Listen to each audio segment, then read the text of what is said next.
Ayodhya chapter number 108. In this chapter, Jabali begins to spout theories that are against dharma. Valmiki himself calls Jabali's words as dharma apetam, or against righteousness.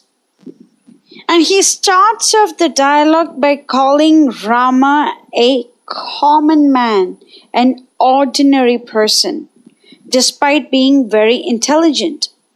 Let us proceed with his next statements. Verse 3. Kah kasya purusho bandho kim apyam kasya kenachit yad eko jayate jantur eka eva vinashyati. Who is related to whom? What are our kith and kin? What has one man to profit by another? Clear thought would answer us no. Alone we come into the world and alone we go out of it. So there are three different statements that Jabali makes in this verse. The first one is Ka kasya purusho bandhu. Who is related to whom? Is there a person whom you can call your relative? The second statement is Kim apyam kasya kenachit. What is there to be obtained by anything and by whom? And the third statement is Yadeka jayate jantur eka eva vinashyati. Jayate, that means is born, and vinashyati, that means dies. It's eka. It's always alone. So man is born alone and will die alone. Now, when we look at these statements in the ordinary platform, they may seem absolutely accurate. You say, who is whose friend? We have no idea who will turn against us. Our relatives are here today. They might go off tomorrow. So why should we pay so much attention to the existing relations? Then the next statement is, why should we expect anything from someone else? Who is to get what and from whom? We shouldn't really expect anything from someone else. And the third statement also looks right. Even when we look at the birth of twins or triplets or quadruplets, one is always born ahead of the other. And therefore, it's said that a man is born alone and will die alone. Now, we need to understand these in the spiritual level. Srimad Bhagavatam, Bhagavad Gita, Valmiki Ramayana, and all the wonderful Puranas do not talk about how to lead a fantastic life in the material world. They tell you how to lead a life that is adept in spiritual realization. So spiritually, what Jabali said is completely wrong. So who is whose friend? Ka kasya purusho bandhu. Who is the purusha? Who is your bandhu? Bandhu means friend. Now let us see what Srimad Bhagavatam has to say about all this. In Srimad Bhagavatam 4:9-8, it is said, Tvad-dattaya vayunayedam achashta vishvam Supta prabuddha iva natha bhavat prapannaha tasya aparvargya sharanam tava padamulam vismaryate krita vida katham arta bandho. O my master, Lord Brahma is fully surrendered unto you.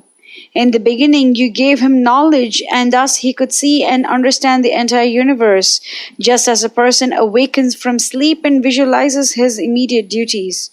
You are the only shelter of all persons who desire liberation, and you are the friend of all who are distressed. How, therefore, can a learned person who has perfect knowledge ever forget you? A part of the purport is this. The Lord is addressed here as Artha Bandhu, which means friend of the distressed. As stated in Bhagavad Gita, after many births of executing severe austerities in search of knowledge, one comes to the point of real knowledge and becomes wise when one surrenders unto the Supreme Personality of Godhead. A Mayavadi philosopher who does not surrender unto the Supreme Person is understood to be lacking in real knowledge. The devotee in perfect knowledge cannot forget his obligation to the Lord at any moment.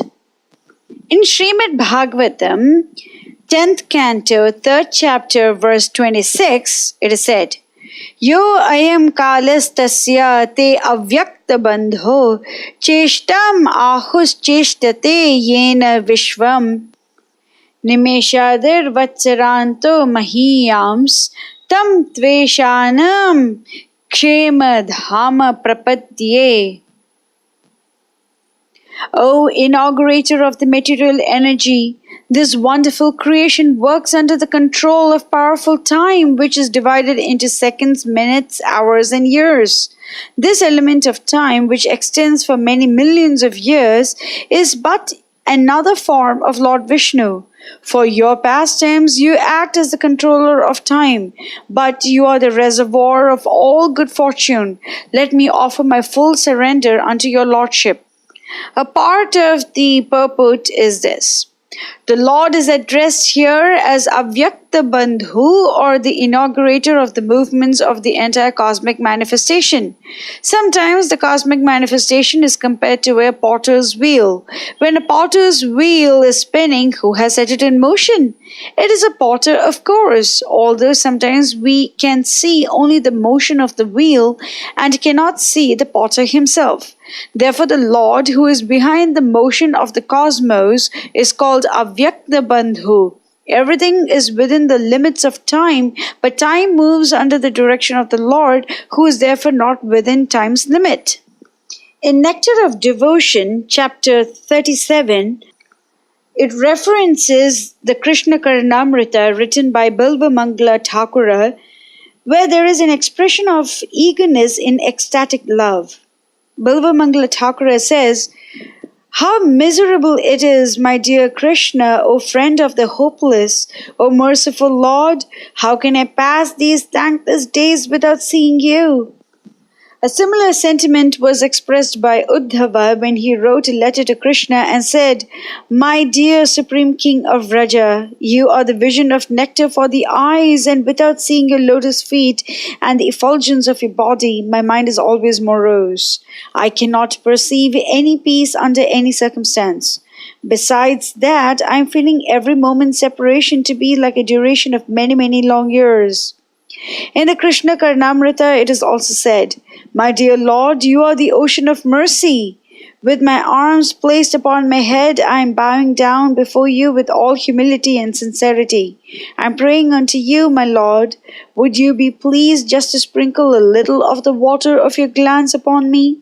That will be a great satisfaction.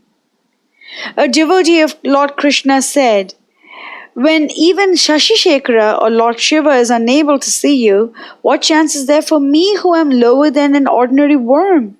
I have only committed misdeeds. I know that I am not at all fit to offer my prayers to you, but because you are known as Dina Bandhu, the friend of the fallen, I humbly pray that you will kindly purify me by the beams of your transcendental glance. If I become thoroughly bathed by your merciful glance, then I may be saved. Therefore, my Lord, I am requesting you to please bestow upon me your merciful glance. So, in these beautiful verses and sacred scriptures, we learned 3 different definitions of Bandhu. The first one is Artha Bandhu, that is the friend of the distressed. Next one is Avyakta Bandhu, or the inaugurator of the movements of the entire cosmic manifestation. And the next definition is Dina Bandhu, the friend of the fallen. Now, Jabali is speaking to Artha Bandhu, the Avyakta Bandhu, the Dina Bandhu. He is speaking to the Dina Bandhu, that who is Bandhu? Is there any bandhu in this world? And he's saying that there is no Purusha who is a bandhu. Kah kasya purusho bandhu. Now, in Bhagavad Gita 10.12 and 13, Arjuna says, Arjuna Uvacha, Param Brahma Param Dhama Pavitram Paramam Bhavan Purusham Shashvatam Divyam Adi Devam Ajam Vibhum Ahustvam Rishaya Sarve Devarshe Naradas Tatha Asito Devalo Vyasa Swayam Chaiva Bravishime. Arjuna said, You are the Supreme Personality of Godhead, the ultimate abode, the purest, the absolute truth. You are the eternal, transcendental, original person, the unborn, the greatest. All the greatest sages such as Narada, Asita, Devala and Vyasa confirmed this truth about you, and now you yourself are declaring it to me. The purport says, in these two verses, the Supreme Lord gives a chance to the Mayavadi philosopher, for here it is clear that the Supreme is different from the individual soul. Arjuna, after hearing the 4 essential verses of Bhagavad Gita in this chapter, became completely free from all doubts and accepted Krishna as the Supreme Personality of Godhead. He at once boldly declares, You are Param Brahma, the Supreme Personality of Godhead. And previously Krishna stated that he is the originator of everything and everyone. So Arjuna says that Krishna is Purusha Shashvata. He is always a person. And Jabali is asking, is there a person whom you can call as your bandhu? And therefore, he is not accepting that Rama is a person. And that is, as Valmiki calls it, dharma apetam. It goes against dharma. Therefore, Jabali's first statement in this verse, Kah kasya purusho bandhu, this is gone. Now let us look at the second statement. Kimapyam kasya kenachit. Who is to get what and from whom? Now in the purport of Srimad Bhagavatam 3.3.26, this is mentioned. As a rule, every human being is indebted to God, the demigods, great sages, other living entities, people in general, forefathers, etc., for various contributions received from them. Thus, everyone is obliged to repay the debt of gratitude. In Srimad Bhagavatam 11.5.41, Narada mentions, Devarishi bhutapta nrinam pitrinam na kiṅkaro nayam rini charajan sarvatmanaya sharanam sharanyam gato mukundam parihritya kartam.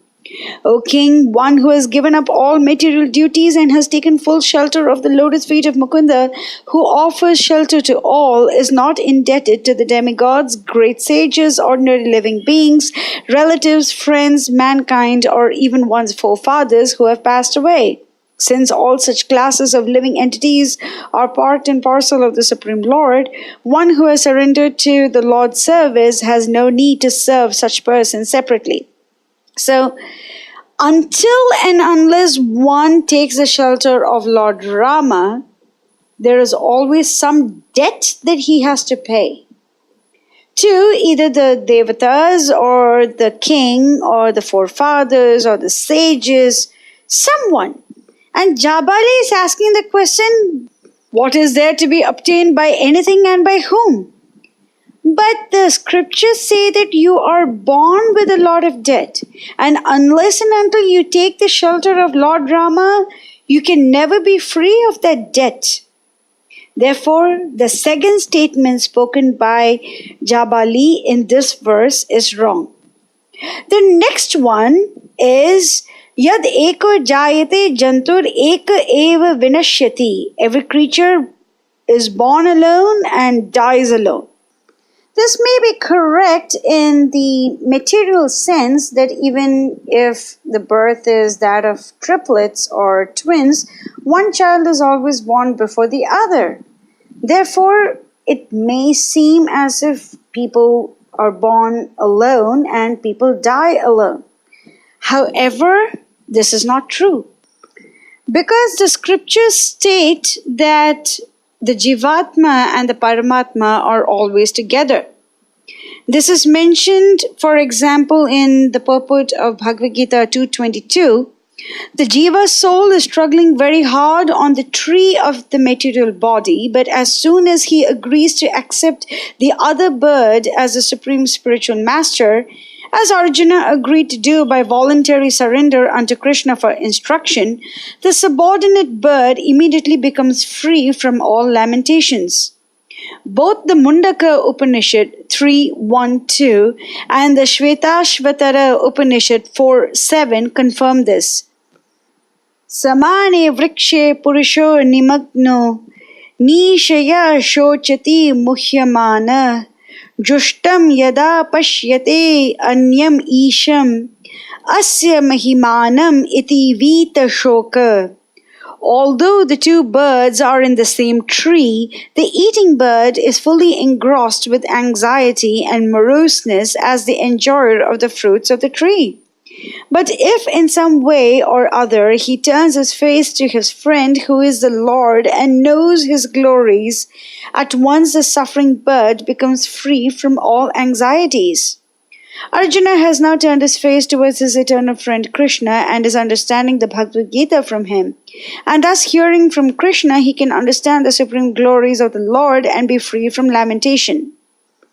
In the purport of Bhagavad Gita 16, 11 and 12, it's mentioned, the demoniac person who has no faith in God or the supersoul within himself performs all kinds of sinful activities simply for sense gratification. He does not know that there is a witness sitting within his heart. The supersoul is observing the activities of the individual soul.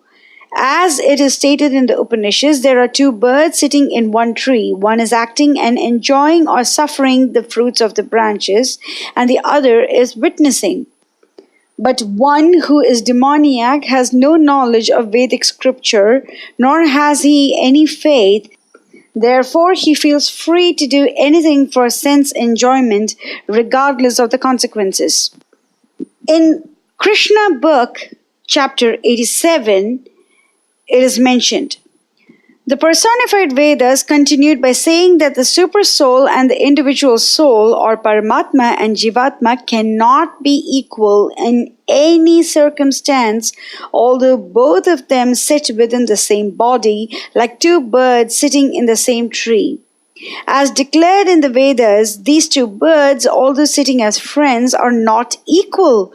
One is simply a witness. This bird is Paramatma or the Supersoul, and the other bird is eating the fruit of the tree. This is the Jivatma. When there is cosmic manifestation, the Jivatma or the individual soul appears in the creation in different forms according to his previous fruitive activities, and due to his long forgetfulness of real existence, he identifies himself with a particular form awarded to him by the laws of material nature. After assuming a material form, he is subjected to three material modes of nature and acts accordingly to continue his existence in the material world. While he is enwrapped in such ignorance, his natural opulences become almost extinct. The opulences of the Supersoul or the Supreme Personality of Godhead, however, are not diminished, although he appears within this material world.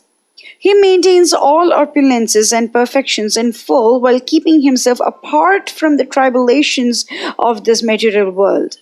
The conditioned soul becomes enwrapped in the material world, whereas the Supersoul or the Supreme Personality of Godhead leaves it without being affected, just as a snake sheds his skin. The distinction between the Supersoul and the conditioned individual soul is that the Supersoul or the Supreme Personality of Godhead maintains his natural opulences known as the Shad Aishwarya, Ashta Siddhi and Ashta Guna. So from all these scriptures, it is very evident that a human body and all living entities for that matter consist of one Jivatma and the Supreme Lord Paramatma. Therefore, the Jivatma is never alone. The Jivatma is always with the Paramatma. And whether he is born or whether he dies, the Jivatma is never alone. It's always with Paramatma. Of course, the Jivatma suffers through the trials and tribulations of the material world, but the Paramatma is never affected. So, in the second verse that Jabali utters, he says three statements, and all three of them go directly against the Vedic principles. We will continue with Jabali's instructions in the next section.